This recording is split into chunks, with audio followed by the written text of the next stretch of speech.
Right big TV digital exclusive breaking news చూస్తున్నాం. వర్షిని 2 నెలలు rehabilitation సెంటర్లో ఉండి ఇవాళ బయటికి వస్తున్నట్లుగా మనకి వార్తలు అందుతున్నాయి. అఘోరీపై కేసులు నమోదైనటువంటి నేపథ్యంలో అఘోరీ జైల్లో ఉన్నటువంటి పరిస్థితులలో ప్రజెంట్ అఘోరీకి సంబంధించినటువంటి కొన్ని విషయాల్లో తన ఇన్వాల్వ్మెంట్ ఉంది అని చెప్పేసి, తన మానసిక పరిస్థితి బాగలేదు అని చెప్పి రీహాబిలిటేషన్ సెంటర్కి వర్షిణిని పంపించారు. వర్షిణికి చాలా రోజులకు కౌన్సిల్ ఇస్తూనే ఉన్నారు కౌన్సిలింగ్ నిర్వాహకులు. గత కొన్ని రోజులుగా కౌన్సిలింగ్ ఇస్తున్నటువంటి నేపథ్యంలో ప్రస్తుతం వర్షిణి కొంచెం తన మెచ్యూరిటీ లెవెల్స్ పెరిగినట్లుగా అర్థమవుతుంది. తన మానసిక స్థితి ప్రస్తుతం అయితే కంట్రోల్కి వచ్చినట్లుగా అర్థమవుతుంది. దీనికి సంబంధించి కౌన్సిలింగ్ నిర్వాహకులు దీన్ని అబ్జర్వేషన్లో ఉంచిన తర్వాత వర్షిని నార్మల్ స్థితిలో ఉంది, ప్రజెంట్ నార్మల్ పొజిషన్లో ఉందని చెప్పేసి వెంటనే తనని ఇంటికి వెళ్ళడానికి ఒప్పుకుంది. ఈ నేపథ్యంలోనే వర్షిని ప్రజెంట్ అయితే ఇంటికి వెళ్ళే కార్యక్రమం జరుగుతుంది. దానికి సంబంధించి కొన్ని విజువల్స్ ఉన్నాయి, మనం చూద్దాం.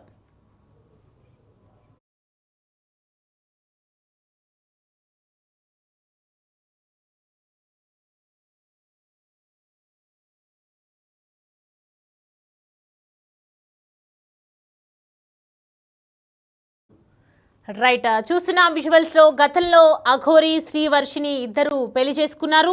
దాని తర్వాత అఘోరీపై కొన్ని కేసులు పెట్టినటువంటి నేపథ్యంలో మహిళలు ప్రజెంట్ అఘోరీ జైల్లో ఉంది. అఘోరీకి సంబంధించి శ్రీవర్షిని గత కొద్ది రోజులుగా పెళ్లి చేసుకున్న సంగతి మనందరికీ తెలిసింది. తన మానసిక స్థితి సరిగ్గా లేదని చెప్పేసి ఇటు అఘోరీని జైలుకు పంపించిన వెంటనే ఇటు వర్షిణిని కూడా రీహాబిలిటేషన్ సెంటర్కి పంపించారు. ఎందుకంటే తన మానసిక పరిస్థితిని అబ్జర్వేషన్లో ఉంచుకొని రీహాబిలిటేషన్ సెంటర్కి పంపించారు. తన తల్లిదండ్రులతో కూడా కఠినంగా వ్యవహరించింది వర్షిని.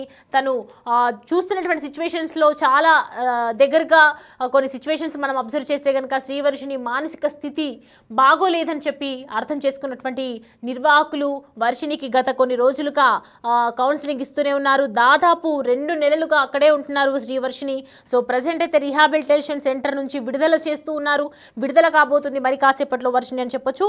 ఏప్రిల్ 23న అఘోరీని అరెస్ట్ చేశారు. రిమాండ్ అంతకుముందు అఘోరీ శ్రీవర్షినికి పెళ్లి జరిగింది. దానికన్నా ముందే ఇప్పుడైతే ప్రజెంట్ రిమాండ్లో ఉన్నటువంటి అఘోరీకి మాత్రం శ్రీవర్షినికి ఎటువంటి అటాచ్మెంట్స్ లేకుండా రీహాబిలిటేషన్ సెంటర్లోనే తనకు సంబంధించి కౌన్సిలింగ్ ఇస్తూ ఉన్నారు.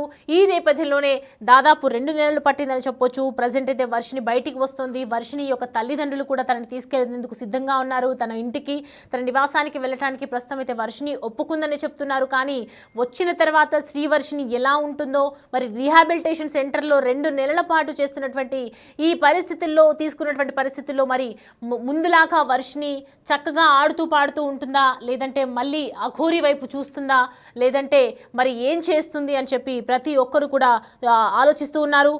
ప్రజెంట్ అయితే ఆమె ఎప్పుడు విడుదలవుతుందో అయితే మరి చెప్పలేని పరిస్థితి. కానీ వెళ్ళిపోవడానికి మాత్రం ప్రస్తుతం ఒప్పుకుందని చెప్తూ ఉన్నారు. మరి తల్లిదండ్రులు కూడా అక్కడికి చేరుకుంటూ ఉన్నారు.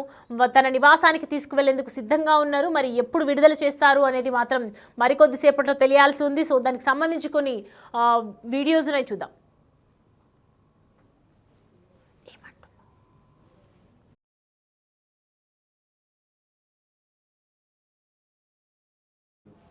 రైట్, చూస్తున్నాం కదా బాక్స్ నెంబర్ 1లో రీహాబిలిటేషన్ సెంటర్లో శ్రీవర్షిని కౌన్సిలింగ్ తీసుకుంటున్నటువంటి దృశ్యాలు మనకు కనిపిస్తున్నాయి. అలాగే ఇటు దానికన్నా ముందు రీహాబిలిటేషన్ సెంటర్కి వెళ్ళకన్నా ముందు అఘోరీ శ్రీవర్షిని వివాహ వేడుకలు చూస్తూ ఉన్నాం మనము. ఒకవైపు రీహాబిలిటేషన్ సెంటర్ కనిపిస్తూ ఉంది.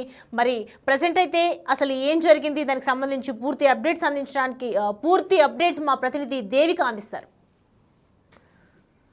అఘోరీ శ్రీనివాస్ వర్షిని 2 తెలుగు రాష్ట్రాల్లో కూడా ఏ విధంగా సంచలనంగా మారారు అనేది మనందరికీ కూడా తెలిసిందే అని చెప్పొచ్చు. అఘోరీ శ్రీనివాస్ అలాగే వర్షిని పెళ్లి చేసుకున్న తరువాత కొన్ని కారణాల రీత్యా మనం చూడొచ్చు అఘోరీ శ్రీనివాస్ మీద కొన్ని కేసులు అనేది నమోదు చేయడం జరిగింది. కొంతమంది మహిళల్ని మోసం చేశాడు, పెళ్లి చేసుకుంటాను అంటూ కూడా వాళ్ళ దగ్గర నుంచి అనేక లక్షల్లో డబ్బులు తీసుకున్నాడు అంటూ కూడా కొంతమంది మహిళలు ముందుకు వచ్చి పోలీస్ స్టేషన్కి కంప్లైంట్ ఇవ్వగా అవన్నీ కూడా రుజువయ్యి అతను జైల్లో ఉన్నాడు అనేది కూడా మనందరికీ తెలిసింది. తెలిసిందని చెప్పొచ్చు. ఆ తరువాత వర్షిణిని తన ఇంటికి పంపించేందుకు పోలీసులు అధికారులు ఎంతగా ప్రయత్నించినప్పటికీ కూడా శ్రీవర్షిణి మాత్రం నేను నా తల్లిదండ్రులతో వెళ్ళను, నాకు నా భర్త శ్రీనివాస్తోనే నేను ఉంటాను అంటూ కూడా ఎగేసి చెప్పేసిన పరిస్థితి మనకు కనిపించిందని చెప్పొచ్చు. దీని కారణంగా చూసుకుంటే కనుక అఘోరి శ్రీనివాస్ని పోలీసులు అరెస్ట్ చేసి జైల్లో ఉంచిన తర్వాత వర్షిణి అసలు ఎక్కడికి వెళ్తుంది అనేది కూడా ఒక పెద్ద ప్రశ్నగా మారిందని చెప్పొచ్చు అప్పట్లో. అదే విధంగా చూసుకుంటే తన తల్లిదండ్రుల చెంతకు వెళ్ళటం ఇష్టం లేక తనని రీహాబిలిటేషన్ సెంటర్లో అధికారులు ఉంచడం జరిగింది. ఆ రోజు నుంచి ఈ రోజు వరకు అంటే దాదాపుగా 3 నెలల తరువాత వర్షిణి మనసు మార్చుకొని తన తల్లిదండ్రుల చెంతకు వెళ్లే ప్రయత్నం చేస్తుంది అంటూ కూడా కొన్ని వార్తలు వస్తున్న పరిస్థితి అని చెప్పొచ్చు. వచ్చే మంగళవారం తను తన తల్లిదండ్రుల దగ్గరికి వెళ్ళిపోతుంది. తను అన్ని కూడా మర్చిపోయి అంటే గతంలో ఏవేవి జరిగాయో అవన్నీ కూడా మర్చిపోయి కొత్త జీవితం అనేది స్టార్ట్ చేయబోతుంది అంటూ కూడా కొన్ని వార్తలు వస్తున్నాయని చెప్పొచ్చు. ఎప్పుడైతే అంటే దాదాపుగా అఘోరి శ్రీనివాస్ అరెస్ట్ చేసిన తర్వాత వర్షిణి రీహాబిలిటేషన్ సెంటర్లో ఉంచినప్పుడు కొద్ది రోజుల వరకు కూడా తను ఎటువంటి ఆహారం కూడా తీసుకోలేదు. అఘోరి శ్రీనివాస్ మీద బెంగ పెట్టుకుంది. అదేవిధంగా ఎప్పుడు కూడా తను ఒంటరిగా ఉంటుంది, ఎవరితో మాట్లాడట్లేదు అంటూ కూడా కొన్ని వార్తలు రావడం జరిగింది. అదే కోణంలో రీహాబిలిటేషన్ సెంటర్ అధికారులకి ఫోన్ చేసినప్పుడు వాళ్ళు మాత్రం లేదు, అఘోరి శ్రీనివాస్ పేరు ఏమి తీయట్లేదు, తను ఆనందంగానే ఉంటుంది, తింటుంది, బాగానే ఉంటుంది, కాకపోతే ఎవరు అంటే తన తల్లిదండ్రులు వచ్చి మాట్లాడాలని చెప్పినప్పటికీ కూడా తను మాట్లాడని పరిస్థితి కనిపిస్తుంది.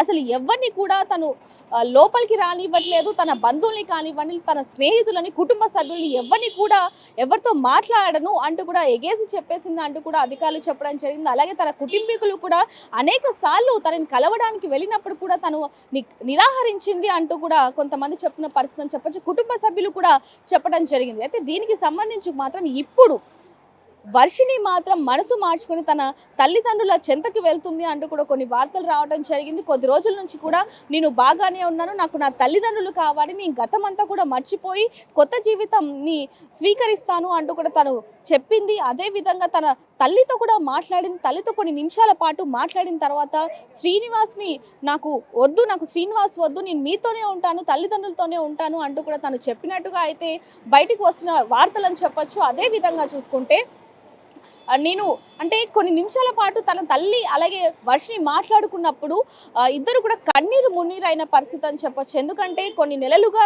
తన తల్లిని ఎంత ఇబ్బంది పెట్టింది వర్షిణి అనేవి అవన్నీ కూడా గుర్తు తెచ్చుకొని నన్ను క్షమించండి తల్లిదండ్రులు అంటూ కూడా తను వాళ్ళ తల్లిదండ్రులకి క్షమాపణ చెప్పినట్టుగా కూడా కొన్ని వార్తల్లో వస్తున్న పరిస్థితి అని చెప్పొచ్చు. మరి దీనికి సంబంధించి మంగళవారం తన ఇంటికి వెళ్ళిపోతుంది. అధికారులు కూడా అంటే మీ కుటుంబానికి చెందిన వ్యక్తి అంటే మీ కుటుంబీకురాలే అంటూ కూడా కొన్ని ఆధారాలు కావాలి, అది ఆధార్ కార్డ్, పాన్ కార్డ్ లేకపోతే రేషన్ కార్డ్ ఇలాంటివి ఏ ఉన్నా సరే తీసుకొని రండి, అధికారుల ముందు ఇవన్నీ కూడా సమర్పించి అంటే ఇవన్నీ కూడా ప్రూఫ్ చూపించిన తరువాతనే మీ చెల్లెని మీ ఇంటికి తీసుకొని వెళ్ళొచ్చు అంటూ కూడా శ్రీహర్షకి అధికారులు చెప్పినట్టుగా తెలుస్తుందని చెప్పొచ్చు. మరి వీటన్నిటికీ సంబంధించి శ్రీనివాస్ మాత్రం ఇవేమి కూడా తెలియకుండానే అంటే కొన్ని రోజుల నుంచి కూడా జైల్లో తను ఏ విధంగా ఉన్నాడు అనేది కూడా మనం చూసుకోవచ్చు. కొన్ని వార్తలు రావడం జరిగింది. అదే విధంగా బిగ్ టీవీలో కూడా తనకి సంబంధించిన వార్తలు కూడా రావడం జరిగింది. అంటే తను మాత్రం నాకు వర్షిణి కావాలి, నాకు వర్షిణితో ఒకసారి మాట్లాడించండి, ములాఖత్ కన్నా తీసుకొని రండి, నేను తనని చూడాలి, తనతో మాట్లాడాలి, నాకు ఎప్పటికైనా ఎన్ని జన్మలైనా సరే నాకు వర్షిణి నా భార్య అంటూ కూడా అటు శ్రీనివాస్ కూడా వాపోతున్న పరిస్థితి అని చెప్పొచ్చు. ఇద్దరు కూడా ఒకరినొకరు ఎంతగా తలుచుకుంటున్నారు అనేది కూడా మనం గతంలో చూడడం జరిగింది. కానీ ఇప్పుడు వర్షిణి మనసు మార్చుకొని కొత్త జీవితాన్ని ప్రారంభించడానికి ముందడుగు వేస్తుంది అంటూ కూడా కొన్ని వార్తలు వస్తున్నాయని చెప్పొచ్చు. మరి దీనికి సంబంధించి అఘోరి శ్రీనివాస్ మరి బయటికి వచ్చాక లేకపోతే ఈ విషయాలు తెలిసిన తర్వాత ఎలా రియాక్ట్ అవుతారు అనేది కూడా ఒక పెద్ద ప్రశ్నగా అయితే మారిందని చెప్పొచ్చు. ఎందుకంటే తను పెళ్లి చేసుకున్నాడు అంటూ కూడా పెళ్లి చేసుకున్న వీడియోలు, ఫోటోలు, ఆడియోలు అనేక విషయాలు కూడా మీడియా ముందుకు రావడం జరిగింది. దీని అన్నిటికీ సంబంధించి కూడా నాకు అఘోరి కావాలి అంటూ వర్షిణి కావాలి అంటూ శ్రీనివాస్ వీళ్ళిద్దరూ కూడా ఏ విధంగా మాట్లాడారో అనేవి కూడా మనం అనేక కోణంలో చూడడం జరిగింది. మరి ఇప్పుడు నిజంగానే వర్షిణి వెళ్ళిపోతుందా లేకపోతే ఇక్కడే ఉంటుందా అనేది మాత్రం అధికారులు ముందుకు వచ్చి చెప్పే ప్రయత్నం చేసేంత వరకు కూడా ఇది ఎంతవరకు వాస్తవం అనేది కూడా మనం చెప్పలేని పరిస్థితి అని చెప్పొచ్చు. మరి దీని అన్నిటికీ సంబంధించి మరి శ్రీనివాస్ బయటికి వచ్చే అవకాశం మాత్రం లేనట్టుగానే తెలుస్తుందని చెప్పొచ్చు. ఎందుకంటే దాదాపుగా కొంతమంది మహిళలను కొన్ని లక్షల వరకు మోసం చేశాడు.